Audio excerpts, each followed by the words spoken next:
Iyi filime tuguma dutangure bayishwe Snake Boy. Irimwe bitangaza nkene bino, irimwe ibintu bitangaje nkene ibi. Abarozi bose ubasangamo. Kwa hiyo kuri ivyo rero ni mgeni katika kijiji no mushitsi muri kino cyaro. Ndiyo mkuu. Ego mkuru boss. Tena anaonekana. Kandi birabonekana yuko ana nguvu za ajabu. Afisi nguvu zihambaye. Ibintu nkene ibi byose birimwo. Ifilme yacu sasa no kutuitanguye bayiswe Snake Boy. Dutanguriye mu mashamba. Hari imodoka iri kugenda. Imodoka ikigenda hari umuntu dada twabonye kwa mwishamba yiruka ahita agongwa na ya modoka.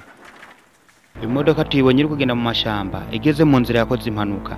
Yakoze isanganya. Bagonga umukobwa yari kuva mu mashamba yirukanka. Nimumbaze ngo yemwe ari rukaswa n'igiki. Baje kuraba ikibaye. Bagonza umuntu batabishaka. Yapfuye.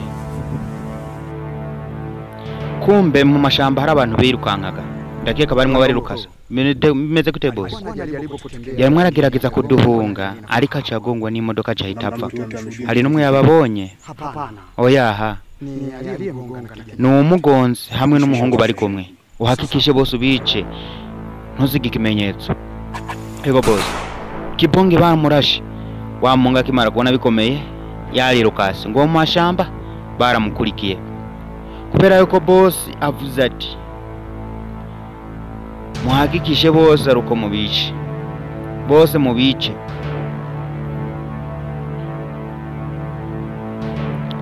Wabo baramuhize. Ntibaramubona. Ducino.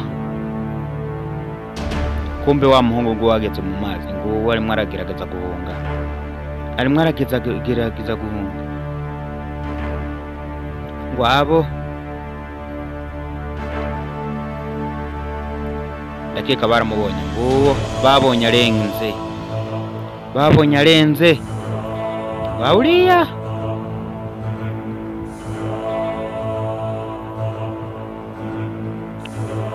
arahunze ngo auriya.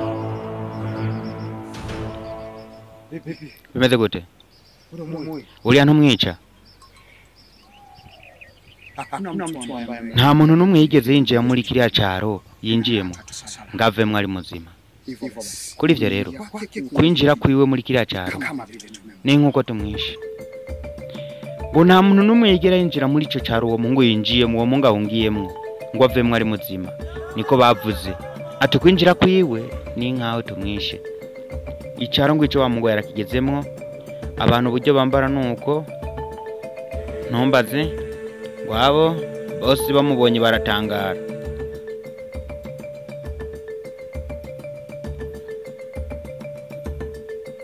Nakubwiye icyaro coco nibi byabyaro bimwe usanga ari byakera.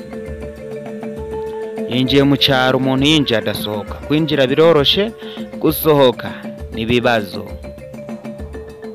Bose bamubonye baratangara kubera yuko n'umuntu mushasha barimo barabona. N'imyambarire yiwe iramuranga. Biraboneka ko ari umuntu avuye mu muji mu gisagara. Bose barumiga uyu muntu avuye.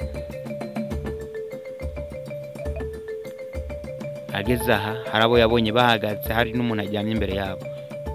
Ndakeka bapfishije.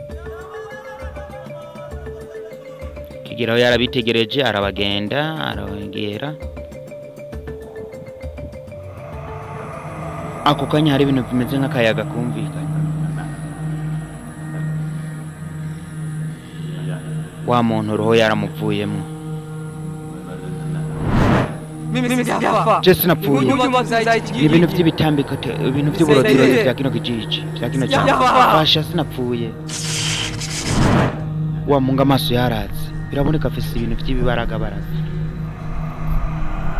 Arabasoza.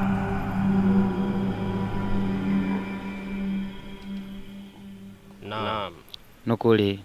Hakika ndugu yetu tulimpenda sana. Nukuri no mugenzi wacu twamukunda. Lakini ariko lazima ni ngombwa tukubali kwamba hii twemere yuko ndio safari ya mwisho ya kila mmoja wetu. urupfu ari twese tuzopfa. Uru nirwo rugendo rwa kimuntu. Ndibaza umubiri oteguye.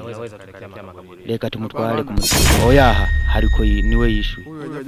Uyu ntabwo yigeze apfa. Ibintu by'uburozirozi bya kino kijiji. Bya kino cyane. Wewe urinde. Kandi uvuye hehe? Ninda guhaye ububasha bwo kuvugira ngaha muri kino kiriyo.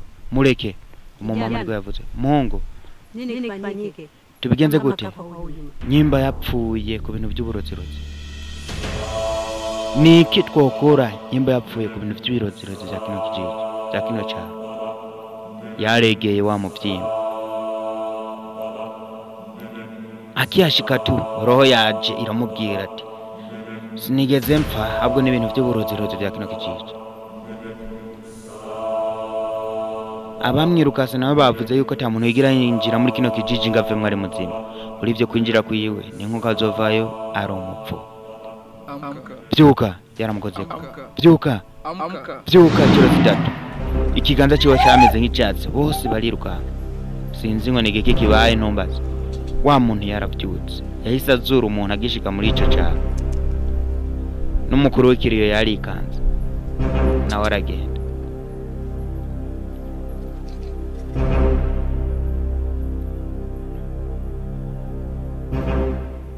Mbona umekuja? Kubera kuje. Na kwa nini umekuja? Kubera kuje hagiri kare. Genda barakwica. Yamubwiye ati kubera kuje na kubera kuje hagiri kare genda barakwica. Muyobozi wakati uongozi wako kuwa na kauli igihe cy'ubuyobozi bwawe kubana inguvu cyageze mbere yuko wamara igihe kirekire.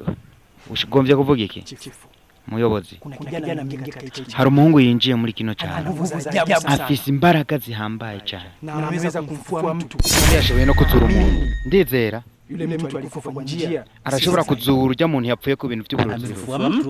Yazuye umuntu yazuye umuntu.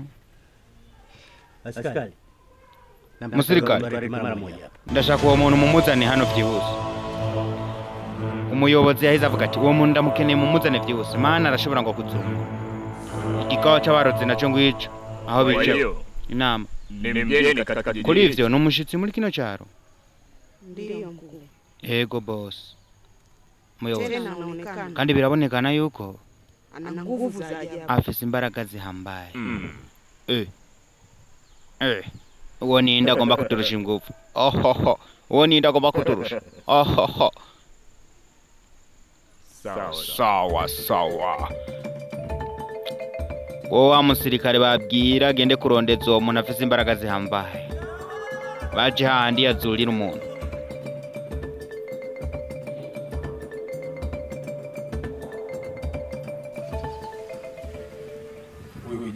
Uwo muhungu yakoze ivyo bintu byo kuzura ari he? Aliondoka muda ule. Yagiye ujya mwanya nyene yahise agenda. Ageza kuzura yahise agenda.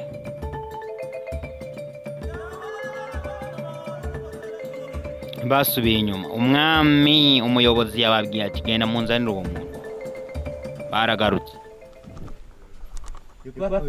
Uwo muntu ari baada ya tukio akimara kuzura yahise agenda.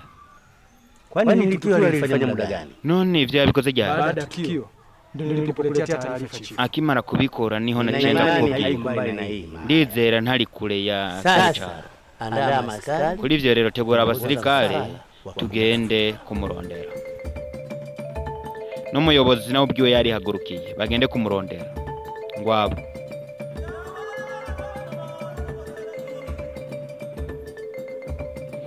bagiye kurondera uwo muntu. Kubera yuko ujya muhungu yanumvise abwira chief avuga ati igihe cy'ubwami bwawe ama ubuyobozi bwawe kugira ingufu cyasize kuko hashitse umuntu afise imbaraga zihambaye.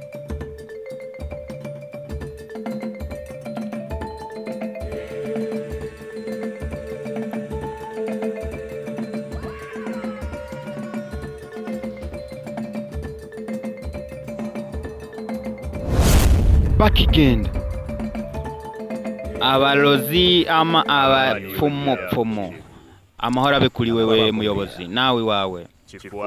muyobozi wanje mweranda wanje ugiye hehe umengo urahangayika urimo urarondera ibiki Nakagua nyuma yangu. ndimo ndasuzuma agace kanje Najua unatafuta yule kijana mwenye maajabu. ndazi yuko urimo urarondera muhungu afite ibitangaza Usinifanye nikatia. ntugire ngo nze nicuze icyatumye ndakure kuri muzima subira Achana naye mama. subira mu gace kawe ureke kurondera uno muntu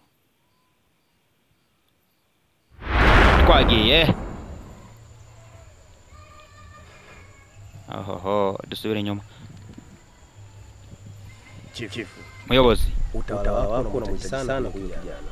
uburongozi bwawe burakeneye uno muhungu La sivyo, bitagenze uko utawala wako utaendelea kutawaliwa. uburongozi bwawe buzoguma butwagwa wewe uzoguma utwagwa kandi uri umwami amuri umuyobozi Unadhani none wibaza yuko uwo muhungu nitwamubona akananirwa kubagwanya anaweza kupigana n'iki nao? kizoba ego nukuri yazuye none azoshobora guhangana nabo nibyo yazuye azoshobora guhangana nabo n'abalozi barasubiye inyuma mana umurozi amubwiye ati ntuzotume nicuza icyatumye ndakure kuri muzima raba usubira inyuma n'umuyobozi ariko ategekwa n'abarozi muri make kino cyaro kiyobokwa n'abarozi umwami umuyobozi ariho ntaco agaba byagenze gute kugira winjire kuri kino kijiji kino cyaro papa wanje n'umudandaji w'ivyimburwa uyu munsi twamwe turagenda kugura ivyimburwa ariko mu nzira twagonze umuntu twakoze impanuka twagonze umukobwa yamwe yirukanswa n'abicanyi byace bigenda gute bari bashatse kutwica mu kwifasha rero niho naciye nirukanka cyane ikuta muri kino cyaro nisanga muri kino cyaro kumbe wihangane bumvise umuyaga ibiki umumama yahagurutse kuraba ivyarivyo kombe babalozi bahashitse